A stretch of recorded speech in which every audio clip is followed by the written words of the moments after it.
começamos a aprender as primeiras lições, nós chegamos a uma conclusão bem simples.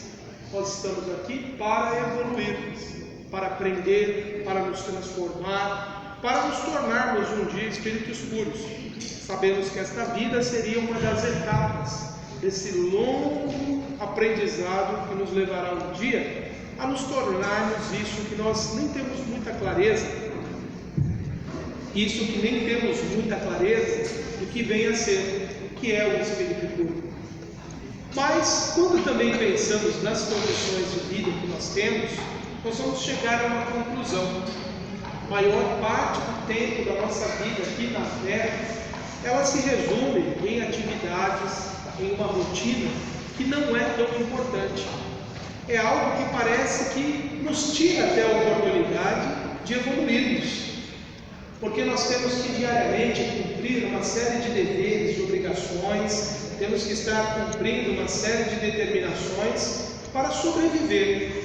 Então nós vamos percebendo que a maior parte do nosso tempo aqui na Terra, ele compreende de situações que são aparentemente sem importância. É aquela rotina que nós estamos presos e que muitos até lamentam essa rotina. Talvez todos nós em algum momento da vida, nós já questionamos a nossa rotina diária. Por que eu estou fazendo isso ou por que eu estou fazendo aquilo? Então nós vamos observar e vamos chegar a uma conclusão, que a maior parte do tempo das nossas vidas compreende situações cotidianas sem eventos de maiores expressões. E há pessoas que passam a vida inteira dentro dessa rotina, não tiveram nenhum fato assim notável, nada extraordinário. E há momentos na nossa vida que nós pensamos assim: o que eu fiz de importante? O que é marcante na minha vida? Eu não tenho nada para contar para os meus filhos, nem para os meus netos, de algo extraordinário que eu fiz. Porque nós ouvimos histórias de pessoas que se destacam por ações grandiosas, por fatos de heroísmo, situações em que elas demonstraram muita coragem, ou uma perspicácia, ou pessoas que conseguiram conquistar algo marcante do ponto de vista material. Mas quando nós começamos a analisar as condições de vida de milhares de seres no planeta, nós vamos perceber uma coisa: a maior parte do tempo da vida humana é de situações inexpressivas, aparentemente. Situações que não são tão importantes. Obrigado. Então, onde estaria o valor de uma existência como essa? De uma pessoa que desde cedo ela começa uma vida simples, continua uma vida simples e termina a vida simples. Mas nós aprendemos também na doutrina espírita que nós estamos regidos por leis sábias, por leis soberanas, por leis que são extremamente bem organizadas, que determinam finalidade para tudo no universo. Aprendemos isso na doutrina espírita. Então, o fato de existirem vidas que são aparentemente inexpressivas, há um significado maior, há um sentido maior para essas existências. Então, o que nós somos e fazemos numa vida aparentemente sem importância, ou nesse longo tempo que nós vivemos sem eventos significativos, talvez tenha uma importância maior na nossa evolução, que nós não conseguimos perceber ainda. Quando nós somos jovens, nós temos grande expectativa de realizações marcantes na vida. Nós esperamos fazer coisas grandiosas, nos tornarmos famosos, conhecidos, se não numa grande proporção, pelo menos de modo que as pessoas nos reconhecerem o valor. Dificilmente nós queremos, quando somos jovens, uma vida rotineira, uma vida sem algo assim significativo e marcante. Mas aí a vida vem acontecendo, vem ocorrendo, e quando nós vemos, todos aqueles nossos sonhos vão se diluindo, e nós passamos a fazer o que milhões de seres fizeram e fazem até hoje no mundo. Então, qual o sentido da existência humana numa condição aparentemente sem importância? Como já disse, as leis divinas, muito sábias, não teriam criado as condições para vivermos assim. A sabedoria divina não teria permitido esse tipo de vida se não tivesse algo significativo a aprender, se não houvesse algo importante a descobrirmos na rotina, nas situações menores da vida. Então, o que somos e o que fazemos nesse tempo deve ter um significado maior para a nossa evolução espiritual do que aquele que normalmente atribuímos. Está no dia a dia, está nas atitudes menores das nossas vidas, o grande segredo da nossa existência. É ao longo dessa experiência aparentemente sem importância que nós vamos realmente evoluir.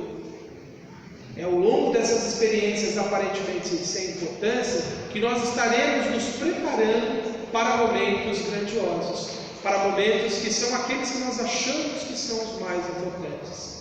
É no dia a dia que nós evoluímos. É na nossa rotina que nós podemos realizar muito para o nosso progresso espiritual. Daí a importância das pequenas atitudes, daí o valor das pequenas atitudes da vida, porque ali está o segredo da nossa evolução espiritual. E nós podemos considerar que a partir do momento que nós nascemos, nós passamos a ter o nosso tempo sendo contado. Assim como numa ampulheta, esse instrumento da antiguidade que media a passagem do tempo em curtos intervalos, tem os grãos de areia caindo da parte superior à inferior, nós podemos considerar que a nossa vida está sendo determinada, marcada, o nosso tempo está transcorrendo. E um dia, essa areia que está na parte superior da ampulheta da vida, para nós, se extinguirá. Significa o tempo do regresso ao mundo espiritual.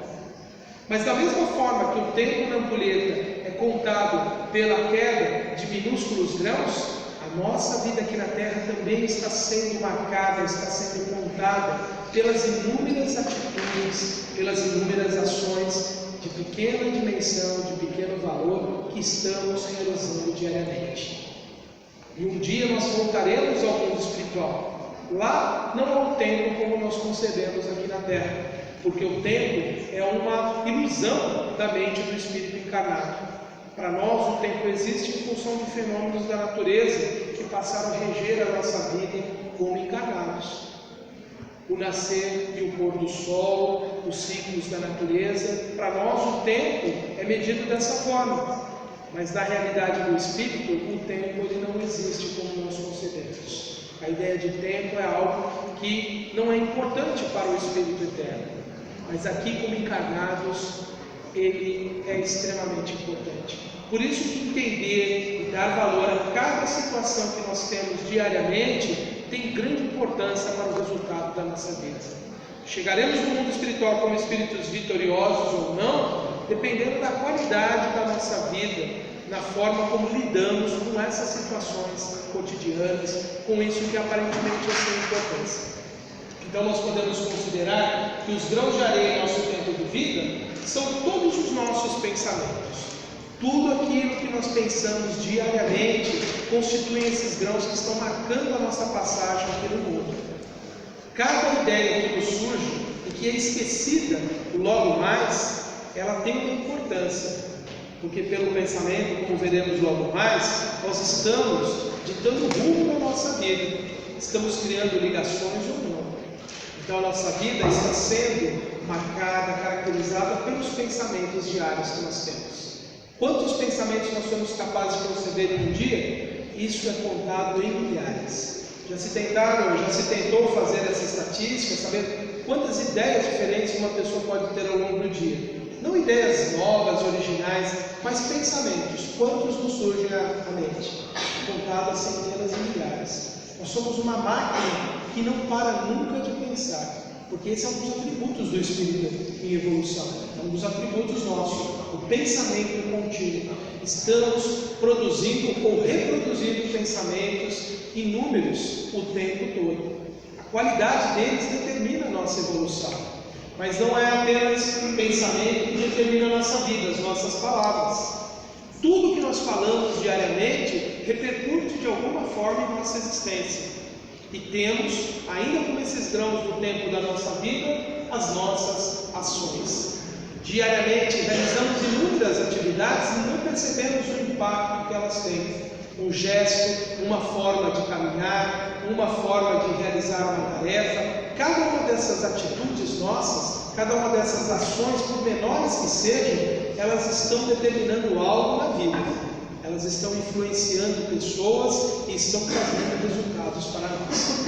Para que possamos aprofundar esse conhecimento, então, a respeito do valor que pensamento, palavra e ação têm em nossa existência, vamos buscar 3 autores espirituais que nos trazem significativas informações a respeito desses atributos nossos. Para falarmos do pensamento, vamos buscar André Luiz, na sua obra Mecanismos da Mediunidade, no capítulo 12. Uma obra que traz informações importantes sobre a mediunidade, mas ela é um alerta para todas as pessoas sobre o poder que o pensamento tem. Ali ele traz informações muito significativas, como esta que nós veremos agora. Ele diz assim: emitindo a onda das ideias que lhe são próprias, ao redor dos temas que lhe sejam afins, exterioriza na direção dos outros as imagens e estímulos que acalenta consigo, recebendo em si mesmo os princípios mentais que exteriorizou, enriquecidos de outros agentes que se lhe sintonizem com as criações mentais. Parece complicado, né? Vamos simplificar? O que ele está dizendo ali é assim: nós estamos pensando o tempo todo. O nosso pensamento não fica fechado na nossa cabeça, ele se irradia, ele parte em direção ao universo, em todas as direções, e ele se liga àqueles que pensam como nós pensamos. E esses pensamentos de pessoas vivas e mortas, encarnados e desencarnados, retornam a nós. Então nós podemos imaginar que nós vivemos uma imensa rede de pensamentos interconectados. Querendo ou não, nós estamos ligados mentalmente a todas as pessoas que têm os mesmos valores que nós temos, que têm as mesmas opiniões, que têm as mesmas tendências. Percebem por que é difícil muitas vezes a gente mudar algo em nós? Por que não é tão simples a gente adquirir um novo padrão de conduta? Porque nós estamos sendo estimulados por ideias, por pensamentos que partem de pessoas que estão acostumadas a fazer aquilo que nós fazemos, que gostam daquilo que nós gostamos. Então nós estamos conectados permanentemente com as outras pessoas. Nós pensamos que muito do que surge em nossa cabeça é criação nossa. Não. Na verdade, bem poucas ideias originais nós temos. A maior parte do tempo nós estamos reproduzindo pensamentos e ideias que partem de outros seres. Nesse processo existe então algo que é totalmente não intencional. Eu, pela minha mente, estimulo pessoas a agirem de uma determinada forma porque elas sintonizam com o meu pensamento. Eu não tenho consciência disso, elas também não. Então nós estamos, de uma certa forma, sendo conduzidos por um ente coletivo que é a reunião dos pensamentos de todas as pessoas. Mas há inteligências, homens e mulheres que aqui já viveram e que desencarnados, interferem nesse processo intencionalmente, com objetivos, com um propósito. Existem aqueles que chamamos de benfeitores espirituais, que interferem nesses processos de ligação mental que nós estabelecemos para nos ajudar na evolução.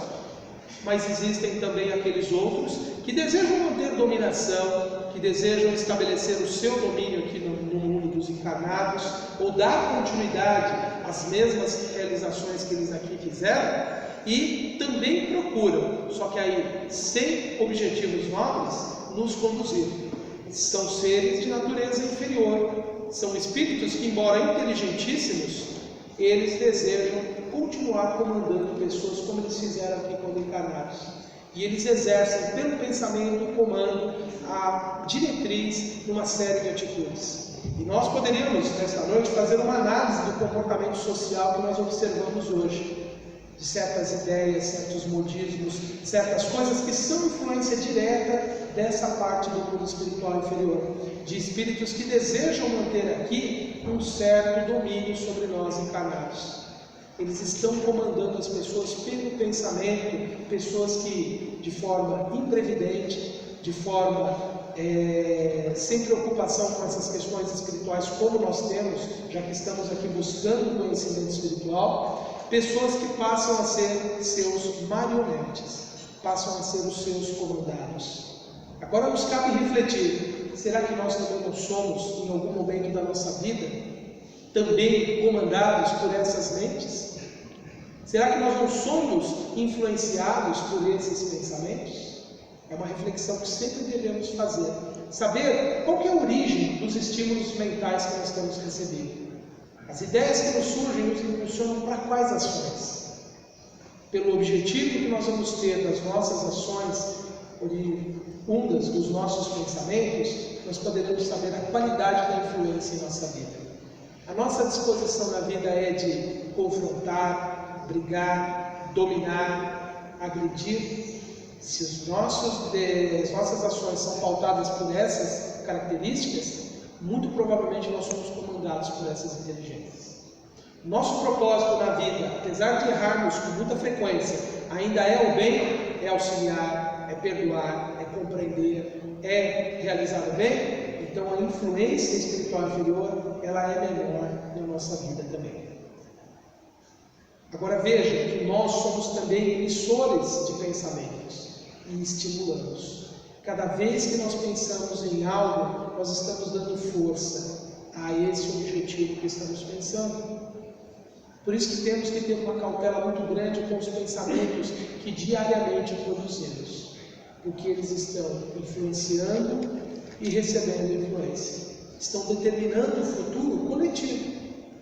Então olha como a nossa vida é importante. Nós somos focos geradores de ideias, de pensamentos, mesmo sem comunicá-la a ninguém pelas vias normais, pela voz, nós estamos influenciando a vida. Então é uma reflexão que devemos fazer permanentemente. E o André Luiz ainda prossegue no seu esclarecimento dizendo isso, olha, estamos ligados em espírito com todos os encarnados ou desencarnados que pensam como pensamos, tão mais estreitamente, com mais estreita distância entre nós e eles. Isto é, quanto mais intimamente estejamos comungando a atmosfera mental uns dos outros. É aquilo que eu acabei de dizer. Agora imagine no lar. Como nós influenciamos a nossa família. Se os nossos pensamentos são de distúrbio, de agressividade, de inconformação, de raiva, de insatisfação, se são pensamentos, muitas vezes, perniciosos, pensamentos extremamente sensualistas, pensamentos que envolvem as paixões mais inferiores do ser humano, qual é a qualidade de influência que nós estamos determinando, por exemplo, sobre os nossos filhos? Há pais que pensam que eu dou alimento, eu dou cultura, dou educação para o meu filho, abrigo, forneço a ele tudo o que ele quer, não falo nada para ele do que eu penso, o que eu guardo para mim. Mas o que nós alimentamos mentalmente está determinando a qualidade da formação espiritual da nossa família. Entende por que tem lares que às vezes a coisa é tão difícil de organizar, de ter paz, de ter harmonia? Porque não adianta a paz exterior, não adianta a aparência da normalidade. Dentro do lar nós temos que cultivar pensamentos saudáveis. Só dentro do lar? Não, fora também, mas no lar ainda mais. Porque se eu alimento dentro da minha mente essa natureza de pensamento, eu não sei se o meu filho pequeno é um espírito altamente endividado, um espírito muito comprometido perante as leis divinas, se eu não estou ali bombardeando ele com a mesma onda mental que me vicia. Há pais que acham que, por exemplo, quando os seus filhos vão dormir, eles podem acessar certa programação da TV que eles não têm coragem de dizer que assistem. Enquanto você está assistindo aquilo, você está mentalmente ligado àquela situação. Está alimentando aqueles pensamentos dentro de você. E você está sendo uma força geradora de pensamentos dentro do lar. E aquilo passa a impregnar todo o seu lar. Veja que grave é a situação. Nós nos preocupamos tanto com a higiene, com a arrumação, com a aparência física do lar, mas e a aparência espiritual? E a natureza, a qualidade espiritual do nosso lar, ela é mantida como? Através do pensamento. Por isso que aqueles que são os mais conscientes em termos espirituais de vida, são os mais responsáveis dentro do lar por essa higiene do lar. O pai, a mãe, ou os responsáveis pelo lar, eles têm que ter mentes voltadas para as ideias superiores da vida, para as atitudes nobres da vida, para os pensamentos de ordem elevada. porque eles são o sustento espiritual do lar também. Nós nos preocupamos tanto em sustentar materialmente o nosso lar, mas nós temos que sustentá-lo espiritualmente também. Ah, mas isso é muito, é uma responsabilidade muito grande. Mas nós viemos para essa vida para termos responsabilidade. Viemos para cá para realmente evoluir, para realmente melhorar a nossa condição espiritual. E é pelo pensamento que nós começamos essa melhoria. Por isso que nós não podemos cultivar pensamentos de ordem inferior. Aqueles pensamentos em que nós nos comprazemos em situações que mentalmente criamos, nos imaginando nelas, e que não temos coragem de dizer para ninguém, já é a indicação que aquilo não é um pensamento que devemos cultivar, que aquilo é uma força viciadora da nossa mente e do nosso lar. Então, quem ama os seus filhos, quem ama a sua família, melhore o seu pensamento mental, melhore a sua atividade mental, melhore a natureza dos seus pensamentos dentro do lar, porque você está influenciando diretamente a sua família. Mas a nossa influência não para nos pensamentos. Como nós vimos, tudo que nós somos ao longo da vida interfere, não só pensamentos, as nossas palavras, porque elas já são muitas vezes a continuidade de pensamentos que alimentamos, porque o que nós falamos é aquilo que nós pensamos. E aí nós vamos buscar no Espírito Hamed, no livro Renovando Atitudes, no capítulo 27, a informação do quanto a palavra ela tem força. Temos uma palavra, uma palestra que abordamos esse tema, o poder das palavras. E quando estudamos essa temática, nós verificamos o quanto as nossas palavras estão diariamente determinando a nossa vida e a vida das outras pessoas.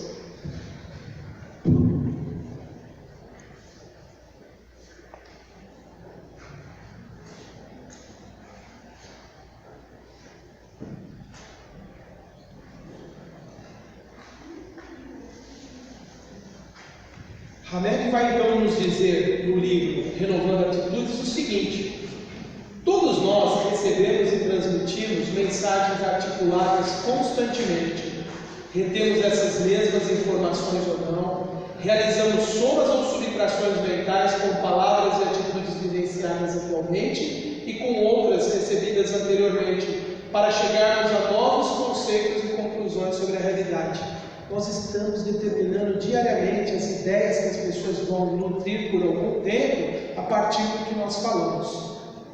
Isso, quando nós estamos dizendo algo, nós estamos criando uma ideia nas outras pessoas. É o que eu estou fazendo hoje aqui. Ao falar tantas coisas, eu estou criando ideias nas cabeças de vocês. Estou fornecendo material.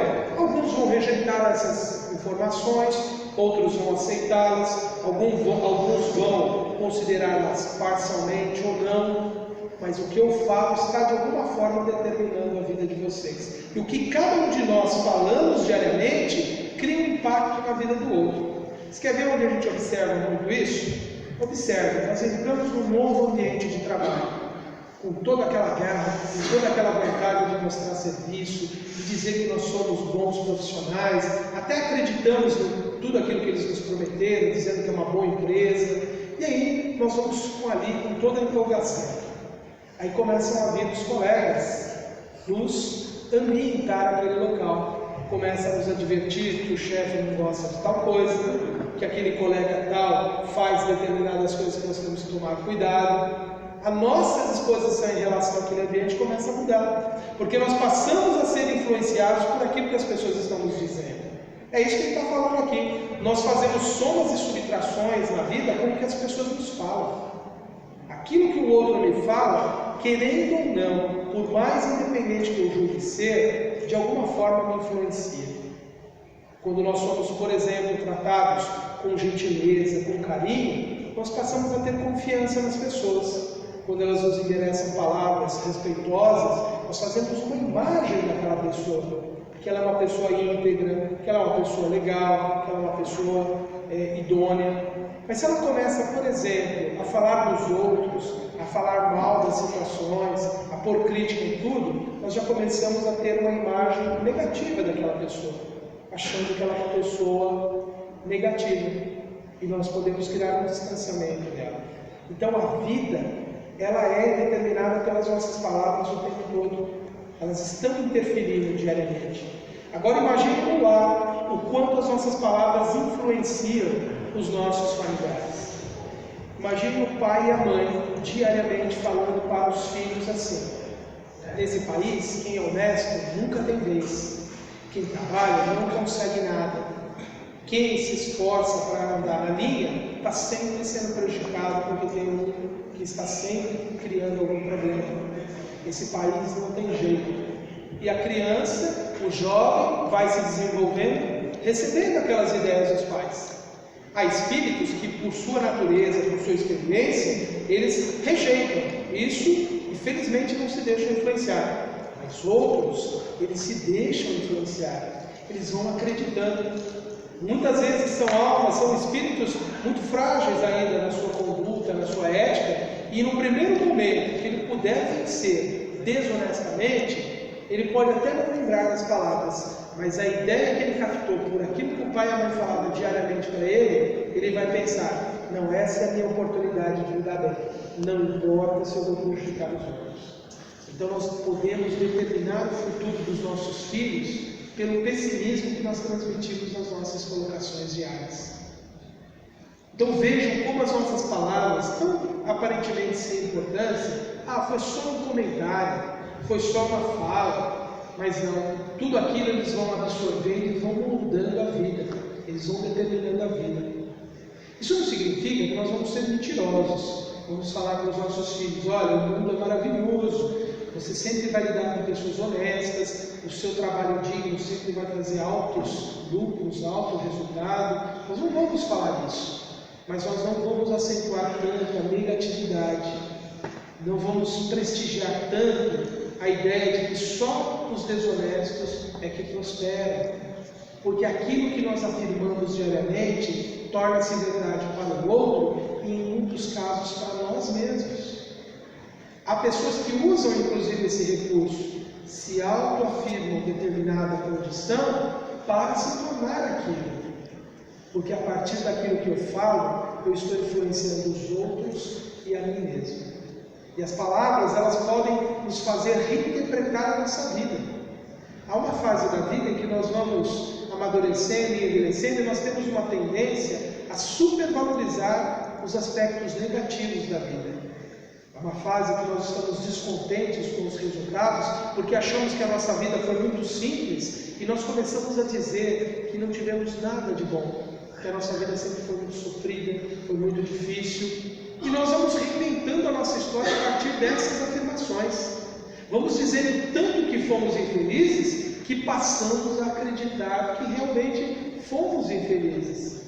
Esquecemos inúmeros dias que estivemos bem no mundo, que tivemos amigos, que tivemos o carinho das outras pessoas, que tivemos oportunidades de uma sobrevivência digna. Esquecemos e focalizamos os nossos comentários sobre as amarguras, os dissabores e as decepções. E nós criamos da nossa vida a ideia de que ela foi infeliz. Então, nós podemos contar e recontar a nossa história e mudá-la. Se eu contar a minha história enfatizando apenas os aspectos positivos e aqueles negativos eu ressignificá-los, dizer que eles tiveram para mim a oportunidade, eles foram para mim a oportunidade de aprendizado, de crescimento e de renovação, eu passo a conceber que minha vida foi feliz. Então perceba que talvez nós até hoje não reconhecemos a nossa vida como de grande valor, porque nós ficamos por muito tempo focados apenas nos aspectos negativos, e de tanto recontá-los, nós passamos a criar essa ideia.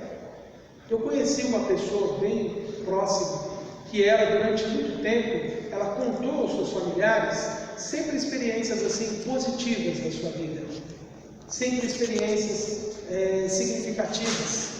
E ela criou na imaginação desses familiares a ideia positiva sobre a vida dele. Mas em uma determinada fase da vida, ele começou a falar apenas das amarguras e começou a revelar detalhes da sua vida que até então não tinham sido contados. Isso mudou completamente a concepção que aquelas pessoas tinham sobre ele e sobre a sua vida. Então vejam, nós podemos mudar a forma do mundo nos aceitar a partir daquilo que nós falamos. Nós, pela nossa palavra, nós podemos fazer pessoas se tornarem inimigas umas das outras.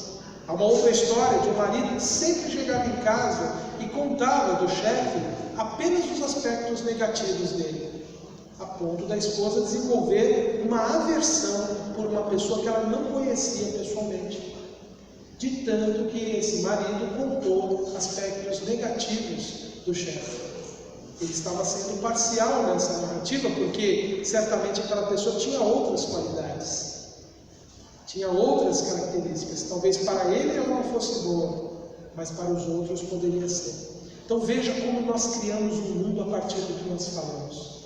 Olha a importância que as nossas palavras têm. E o Hamed conclui esse ensinamento dessa forma: reconstituímos ocorrências passadas e antevemos fatos futuros. Iniciamos e alteramos processos fisiológicos na intimidade do nosso organismo por nossas afirmações verbais negativas e positivas. Afirme diariamente que você é doente. Afirme diariamente que você é incapaz. Dentro de algum tempo você será doente e incapaz. Porque a nossa mente ela se condiciona por aquilo que nós afirmamos. Nós acreditamos naquilo que nós falamos. E nós nos tornamos aquilo que falamos. Para o bem também vale isso? Sim. Afirme-se um espírito capaz de vencer, capaz de evoluir, capaz de melhorar. Nós nos tornaremos capazes de melhorar, sim. Então o que nós estamos falando diariamente tem um peso muito grande. Está determinando a qualidade espiritual da nossa vida. E sobre as atitudes diárias? Vamos buscar em Joana de Ângeles a referência no livro Ser Consciente, capítulo 2. Ela nos fala algo muito importante. É algo que nem sempre damos conta das nossas ações. Muitas pessoas têm projetos, têm objetivos, desejos na vida e nunca os alcançam, porque elas não cumprem essa condição tão simples que ela vai nos dizer. E ela nos mostra o quanto as nossas ações, por menores que sejam, podem nos levar ao resultado desejado. Ela diz assim, olha, quando alguém aspira por mudanças para melhor, irradia energias saudáveis do campo mental que contribuem para a realização da meta. É aquilo que nós vimos lá em André Luiz. O que eu almejo, eu tenho a tendência a encontrar aqueles que poderão me ajudar a alcançar aquilo. Porque aquilo que nós desejamos para o nosso progresso, se for realmente bom para a nossa evolução, vai atrair coisas boas para nós. Porque espíritos simpáticos a nós virão nos ajudar. Porque poderemos receber ideias complementares que nos ajudam a colocar esse projeto em prática. Sabe aquelas ideias que surgem e nós não sabemos de onde vieram? Vem dessa conexão mental. Por isso que nós temos que aspirar coisas boas para a vida. Temos que desejar boas coisas. Temos sim que sonhar com coisas boas. Realizações materiais, realizações culturais, realizações espirituais. Nós temos que desejar para que as coisas aconteçam. Não podemos viver apenas naquela atitude. Ah, Deus sabe o que é bom para mim. Talvez Ele está esperando que nós comecemos a trabalhar um pouco mais com a inteligência que Ele nos deu, para descobrirmos que talvez já tenhamos oportunidades de alcançar o melhor para nós. Por isso que nós temos que almejar coisas boas, dentro de uma normalidade, dentro daquilo que é cabível ao ser humano, na condição que nós estamos vivendo. Não adianta eu, Atenor, com 47 anos, brasileiro, almejar ser presidente dos Estados Unidos. Eu não tenho as condições mais para isso. Elas estão fora da minha realidade, da minha nacionalidade, da minha cultura, do meu envolvimento. Mas eu posso pretender, por exemplo, a ser um líder no meio onde eu vivo, a influenciar positivamente as pessoas, a conduzir projetos sociais, assistenciais. Eu posso almejar isso? Posso. Porque é algo que é compatível com a minha realidade. Então nós temos que desejar e aspirar coisas que sejam cabíveis a nós, que estão dentro da nossa realidade. Isso é saudável, isso é positivo. Sonhar e desejar algo maior para a nossa vida é algo bom para nós. Só que dentro do limite, dentro do que é o razoável. Só que por que nós não realizamos as coisas com os nossos sonhos? Por que nós não alcançamos aquilo que nós estamos idealizando já há algum tempo na vida? tem uma condição, talvez não seja para nós realmente, talvez não está dentro da nossa ordem de realizações nessa vida, e poderiam ser realizações que nos atrapalhariam a evolução. Então, a espiritualidade não nos facilita alcançar aquilo. Mas aquilo que está dentro da nossa possibilidade de ação, quando nós sonhamos, pode acontecer. Por isso que precisamos sonhar coisas cabíveis, mas sempre conscientes que há aquelas que não vão se realizar. O fato delas não se realizarem não pode nos desmotivar. Por isso que a cada sonho não realizado, que percebemos que era uma ilusão, devemos buscar um outro, mais realista, mais factível, mais capaz de realizarmos. Só que por que quando nós temos esses que são realizáveis, por que nós não conseguimos alcançá-los? Aqui ela vai dar o segredo de todos os livros de autoajuda. Você não precisa ler mais nada sobre autoajuda para poder entender por que algumas pessoas realizam certos sonhos e outras não. Por que tem espírito que volta para o mundo espiritual e reflete, puxa, eu podia ter realizado isso, mas não consegui. Por quê? É por causa disso aqui, olha só. Através de contínuos esforços direcionados para o objetivo, cria novos condicionamentos que levam ao êxito, como decorrência normal do querer. Muitas coisas nós não conquistamos porque nós desistimos no meio do caminho, porque não empregamos a nossa força de vontade.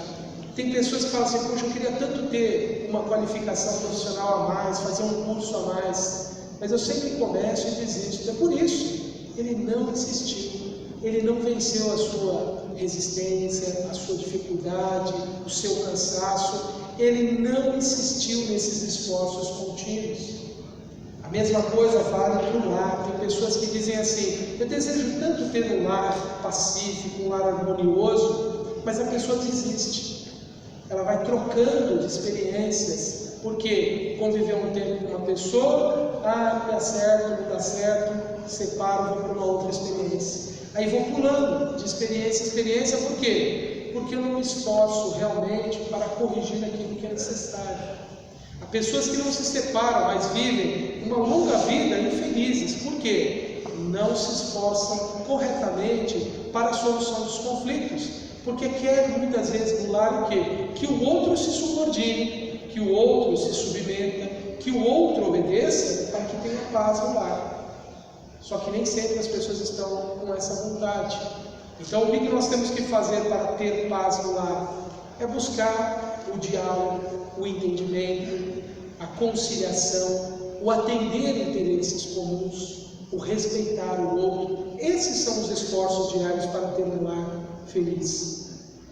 É que nós muitas vezes desistimos de fazer as boas realizações na vida, porque nós estamos sempre esperando que elas aconteçam e que elas sejam realizadas pelas outras pessoas. Um lar precisa de muito perdão diariamente? Precisa. Mas nós esperamos apenas que os outros nos perdoem. Nós estamos perdoando o outro verdadeiramente? Por isso que não há paz muitas vezes, porque esse esforço de perdoar nós não estamos realizando diariamente. Veja, este é um exemplo. Quantas coisas boas nós nos privamos na vida porque nós largamos ela ao meio. Aquela realização foi abandonada porque não escolhemos as melhores ações, porque nos iludimos que determinada forma de agir é a correta e não outra. Por orgulho, muitas vezes não buscamos auxílio para reorientar a nossa ação. Nós vivemos em comunidade, e a sabedoria divina fez o ser humano viver em comunidade porque nós aprendemos uns com os outros. Temos que buscar auxílio quando percebemos que as coisas não estão indo bem na nossa vida. Temos que ter a humildade de aceitar o aconselhamento dos mais experientes, dos profissionais que podem nos orientar na solução. Então nós temos que nos esforçar para solucionar as nossas dificuldades, para começarmos a obter êxito na vida. Nada nos será dado se nós não fizermos por merecer. A vida de paz, de harmonia, de realização que nós queremos tanto, ela existe no plano ideal. Ela já existe. O que nos cabe é descobrir a forma de torná-la parte dessa realidade material. E como nós faremos isso? É insistindo, é buscando, é tentando, é consertando e não abandonando tudo pelo meio do caminho. Tem pessoas que iniciaram 3, 4 faculdades e não concluíram nenhuma. E elas nunca se sentem realizadas, porque tem a tendência ao deixar para lá o tempo todo. Quantas vezes nós não estamos abandonando sonhos que poderiam ser concretizados porque nós não insistimos o tanto quanto devíamos? Então, nós precisamos aprender que a ação repetida, insistente, constante, ela traz resultados. As nossas atitudes positivas diariamente, atitudes de fraternidade, de lealdade, a nossa postura íntegra na execução das nossas tarefas, isso cria para nós resultados bons na vida. Há inúmeras pessoas que podem demonstrar isso, e nós talvez sejamos essas pessoas e não percebemos que todo o nosso esforço em sermos corretos, íntegros na nossa profissão, nos traz uma reputação, nos traz a consideração. As pessoas passam a nos reconhecer e a nos tratar como pessoas dignas pelas atitudes positivas que tivemos. Então isso é ou não é o resultado das ações insistentes, corretas, honestas, e que muitas vezes nós pensamos que passaram desapercebidas e não eram tão insignificantes assim? Então tudo que nós estamos fazendo nesta vida é extremamente importante. E querendo ou não, as nossas atitudes, elas vão firmando e moldando o nosso caráter. De tanto fazer o que é certo, nós nos tornamos criaturas íntegras, criaturas capazes apenas de realizar o bem. Por isso que não podemos nos permitir leviandades, ações desonestas, por menores que sejam, porque elas nos corrompem. Elas são capazes de se consolidarem em nossa vida e se tornarem vícios. Por isso que temos que cultivar as boas atitudes sempre. Elas vão nos caracterizando a vida e vão nos tornando aquilo que nós podemos ser. De tanto agirmos de uma forma, nós tendemos a nos tornar aquilo. Então vejam quantas coisas aparentemente sem importância em nossa vida, elas estão determinando a nossa felicidade ou não. Quantos pensamentos, quantas palavras, quantas ações diárias estão sendo extremamente importantes para a conquista desse bem tão valioso que nós desejamos, que é a felicidade. E isso está disponível para todos. Todos nós podemos, mudando essas pequenas situações da vida, mudar a nossa vida como um todo. E vamos ver que em nossa vida nós temos muitas coisas que vêm de ações pequenas, de realizações insignificantes das outras pessoas e tem um impacto tremendo em nossa vida. Temos, por exemplo, as pequenas situações que nos favorecem a existência. Já pararam para pensar que aquele primeiro emprego que você conseguiu na vida, que foi o que te deu condições de sobreviver, de iniciar uma profissão, de garantir o seu sustento, foi muitas vezes a indicação de um amigo. Outro dia eu estava lembrando isso. Era muito comum antigamente, até hoje há essa prática, das pessoas indicarem alguém para ir trabalhar no trabalho. E aquilo foi decisivo na vida daquela pessoa. Aquele tal favor que um vizinho fez, de dizer, leva o currículo lá do meu vizinho, lá na sua empresa, tenta arrumar uma vaga para ele. E por intervenção daquela pessoa, você conseguiu o seu primeiro emprego. E aquilo foi decisivo na sua vida, porque a partir dali você começou a ter a possibilidade de se realizar materialmente. Ou imagine algo bem mais simples, aquela pessoa que te orientou a conduzir o lápis sobre o papel pela primeira vez. O impacto que aquela pessoa teve na sua vida, um gesto tão simples, ensinar uma criança a grafar uma letra, aquilo foi decisivo no futuro daquela pessoa, porque ali iniciou a sua alfabetização, que para a nossa sociedade, para a nossa condição evolutiva hoje é tão importante o indivíduo ser capaz de ler, se comunicar pela escrita. Quantos exemplos pequenos nós temos de pessoas que só porque cumpriram os seus deveres corretamente nos trouxeram grandes benefícios. Elas podiam pensar que a sua vida era insignificante, sem importância, mas o pequeno favor, o pequeno dever bem cumprido, teve um impacto direto na sua vida, nos resultados que você teve. E as coisas boas que você fez Um dia você estava trabalhando e recebeu um aprendiz e começou a ensiná-lo. Começou a mostrar a ele as rotinas, as tarefas, e você começou a mostrar a ele como é importante se conduzir bem dentro da empresa. Você determinou o futuro daquela pessoa porque ele viu um bom modelo, um bom exemplo ali. Ou aquela criança que você começou a orientar em algum momento, não precisava nem ser o seu pai, não precisava nem ser o pai ou a mãe dessa criança, mas você passou a influenciá-la positivamente, por uma atitude, por uma gentileza, por um carinho. Você traz àquele ser um resultado que é imprevisível. Nós não sabemos o alcance das pequenas atitudes que a nossa vida tem. Elas podem determinar para uma pessoa o bem-estar, pode determinar ali resultados inimagináveis. Um colega de profissão me disse uma vez que ele conversou com uma aluna, perguntou por que ela tinha faltado e ela disse para ele porque a avó tinha falecido. E esse profissional da educação conversou com ela, consolou, se importou com a dor da perda da avó, porque ninguém na família tinha percebido o quanto ela estava sofrendo. E ela ficou imensamente grata, porque naquela dor grande, uma pessoa estranha de fora percebeu e foi capaz de ter palavras gentis com ela. E ela se sentiu tão bem que ela superou aquele momento de uma tristeza muito profunda com aquele conforto recebido. E ele contou que nem lembrava da situação. Foi uma situação totalmente assim informal, dentro de um momento de troca de aula na sala, assim na porta da sala de aula, que ele endereçou aquelas palavras muito rápidas, mas que foram profundamente confortadoras. Ele fez diferença na vida daquela pessoa naquele momento. Então veja quanto as pequenas atitudes têm poder de trazer resultados positivos para a vida e nós não imaginamos.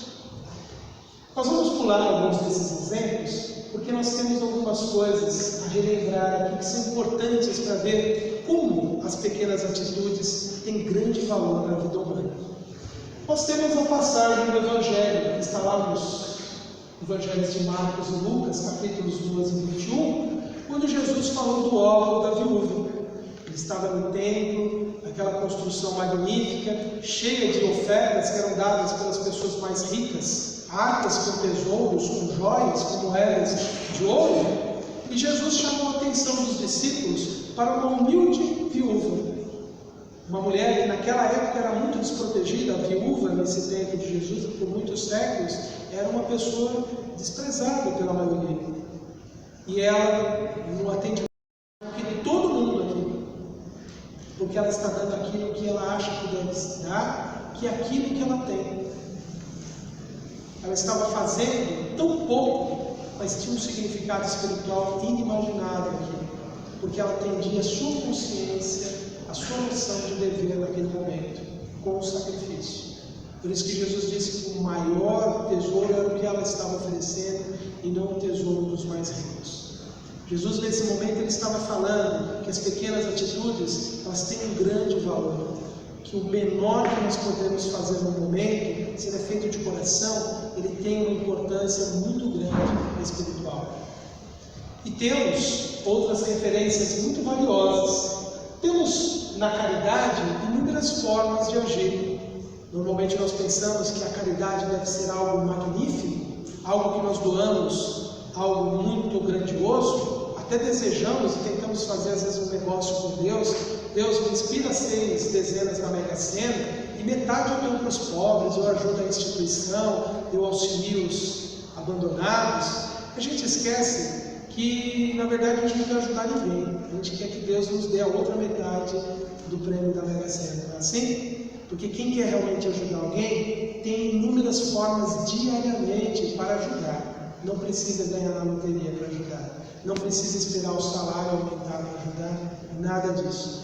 E nessa mensagem maravilhosa que esse Espírito tão amoroso Meilei ditou através de Chico Xavier, nós vemos as inúmeras formas que nós podemos tornar gestos tão pequenos, simples, transformados em grandes realizações espirituais da vida. Nós vamos ouvir o áudio e vamos aguçar a nossa imaginação, já treinando o nosso pensamento, para imaginarmos o que é narrado pelo José Gomes nesse áudio então.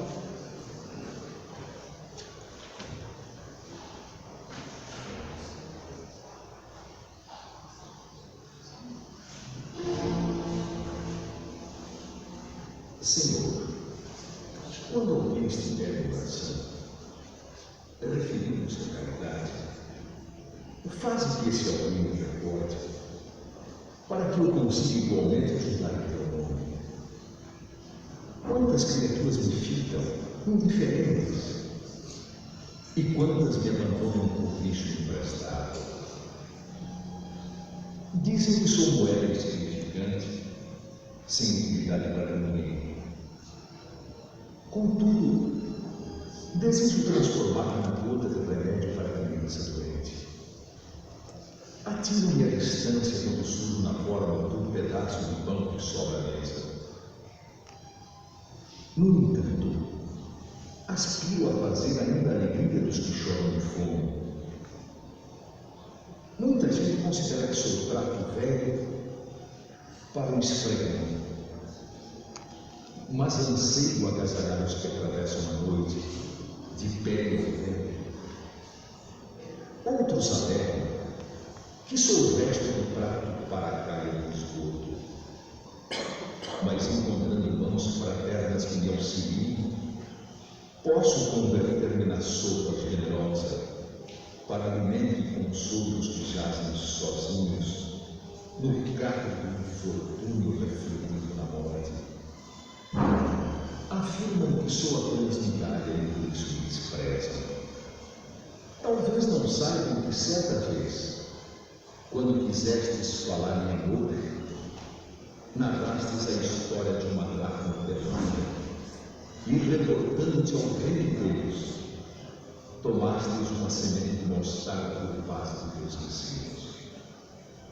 Faze, Senhor, que os homens me aproveitem das obras do teu eterno. E para que me compreendam a capacidade de trabalhar, diz-lhes que um dia estivermos juntos em Jerusalém, no templo de Salomão.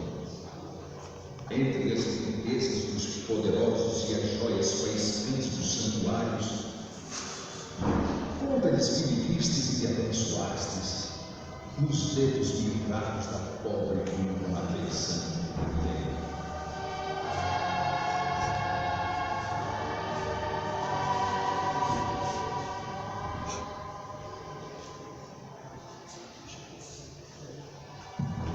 Então percebam quantas oportunidades nós temos de fazer o bem de formas minúsculas. E para fecharmos esta apresentação da noite, podemos entender o quanto as menores atitudes têm um impacto importante na vida. Nós vamos buscar o pensamento de Madre Teresa, que ela explica de uma forma muito sábia quanto as coisas, por menores que elas sejam, têm um valor imenso perante essa vida eterna. Num documentário que foi feito sobre a vida dela, ela traz essa reflexão que deve ser alimentada por nós, então.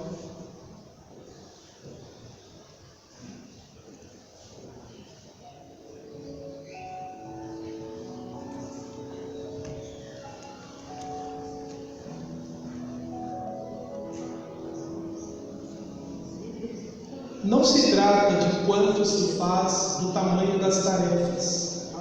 O que importa é o amor com que se faz. Somos seres humanos e para nós tudo parece pouco. Mas uma vez tendo se doado a Deus, Deus é infinito. E qualquer ação, por pequena que seja, se torna infinita. Porque Deus é infinito. Não há medida para Deus. Percebe a grandeza da nossa vida? Tudo que nós fizermos com essa ideia de que estamos aqui em evolução, para aprendizado, para crescimento espiritual, tudo tem um valor imenso, porque tudo está dentro da obra divina. O problema é que nós estamos muito preocupados com as outras pessoas, com o que eles vão pensar, o que eles vão achar da gente. Estamos preocupados com as nossas ilusões. Mas a grandeza da vida está nela própria. O significado da vida está em existir propriamente. Porque na vida é na experiência que nós evoluímos. Então, tudo que nós fizermos é muito importante. E para relembrar Jesus, mais uma vez no final desta palestra, vamos falar que qualquer que vos deve beber um copo d'água em meu nome, em verdade vos digo que não perderá o seu galardão, ou seja, a sua recompensa.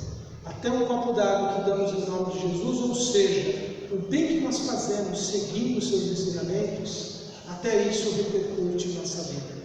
Então que Jesus nos abençoe a todos, nos ilumine, nos dê a compreensão de que a nossa vida já é grande, já é significativa e já é importante, porque vivemos. Muito obrigado a todos.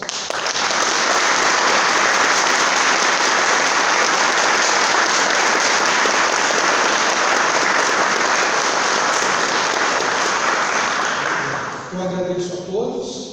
No site antenormorais.com.br e pela página do Facebook Antenor Moraes é possível acompanhar o áudio desta e de outras palestras. E na página Antenor Soares, no Facebook, há um trabalho novo que eu venho desenvolvendo nas escolas para levar a reflexão da importância que as famílias têm hoje.